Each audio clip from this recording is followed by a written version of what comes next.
Good day and welcome to SCO BRICS Insight, where we look at what's really going on in the world of the BRICS. At the recent Shanghai Cooperation Organization summit held in Astana, the capital of Kazakhstan, one of the members, Iran, raised the topic about the creation of a single currency for members countries of the BRICS. In addition, for several months now, at the instigation of the President of Brazil, the idea of creating a common BRICS currency has been openly discussed. Now, what are the common elements and differences between these two initiatives, and how do they relate to Russia's interests? Now, Russia is a member of both of these influential organizations, BRICS, which is primarily economic and international, and the SCO, which is primarily a security structure for Central Asia. Now, both of these organizations are currently discussing the idea of a creation of their own currency, in which Russia could also conduct settlements. Now, the benefits are obvious. The new currency could help circumvent the sanctions imposed on international trade in US dollars.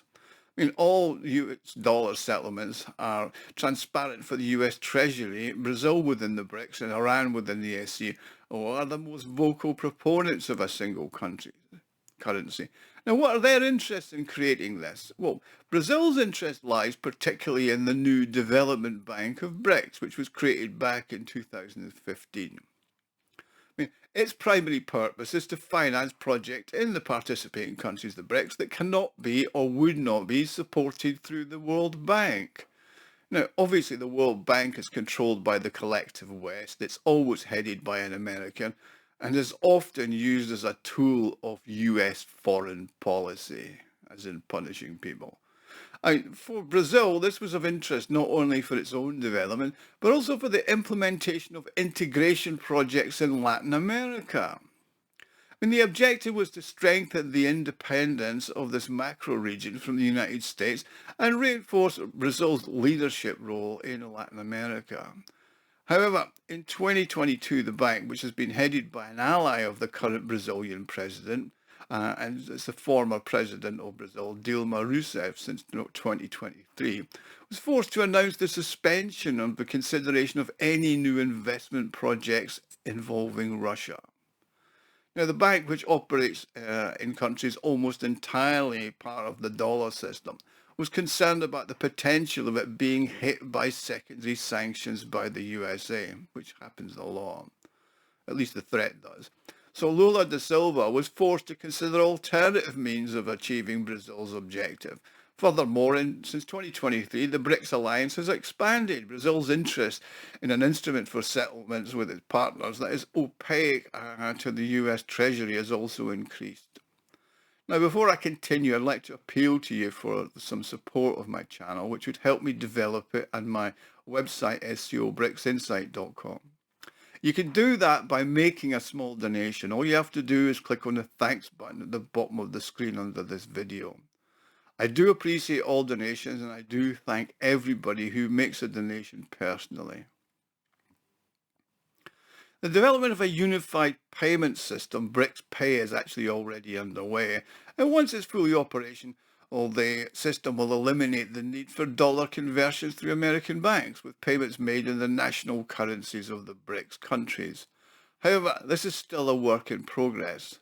Furthermore, for Brazil, in addition to the objective of establishing an independent international settlement system free from American influence, it's crucial to avoid falling under the cudgel of US secondary sanctions. This is the US's primary weapon that it uses on those who don't do as they're told by it. Now, what is the role of the SCO in this context? Well, the Shanghai Cooperation Organization was established in June 2001, and it was established with the objective of enhancing security in Central Asia. Now, Russia and China assumed the role of guarantors of the stability of Kazakhstan, Tajikistan, Kyrgyzstan, Uzbekistan when they joined the SCO. For Russia and China, this is an effective means of coordinating their actions in a region that's of strategic importance to Russia and to India when it wants to develop its major economic projects. Now, for more information about the SCO, do visit my website, SCOBRICSInsight.com, There are full details about the organisation, its members and their activities, plus some nice maps and lots of very interesting articles. Now, the start of the US operation in Afghanistan in 2001, that had a significant impact on the regional landscape.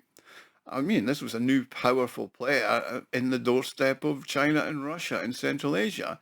So they began to adopt a more defensive stance. I mean, the US sought to strengthen its influence in the Central Asian republics, through which more than half of the Americans' supplies for the military operation in Afghanistan passed. I mean, the organization's activities to ensure stability in the region have led to other countries of this macro region wanting to be part of it. I mean, India and Pakistan became members of the SCO in 2017 and Iran joined in 2022. At the recent summit in Astana, the first non-Asian country, Belarus, became a member. Two countries, Afghanistan and Mongolia, also participate in the SCO as observers. Furthermore, the change of power in Kabul with the Taliban didn't have them excluded from the SCO, and steps are now being taken to return for their participation in the group. I mean, additionally, 14 states also participate as dialogue partners, and they include Armenia, Azerbaijan, and Egypt. So what are the interests of Iran and China?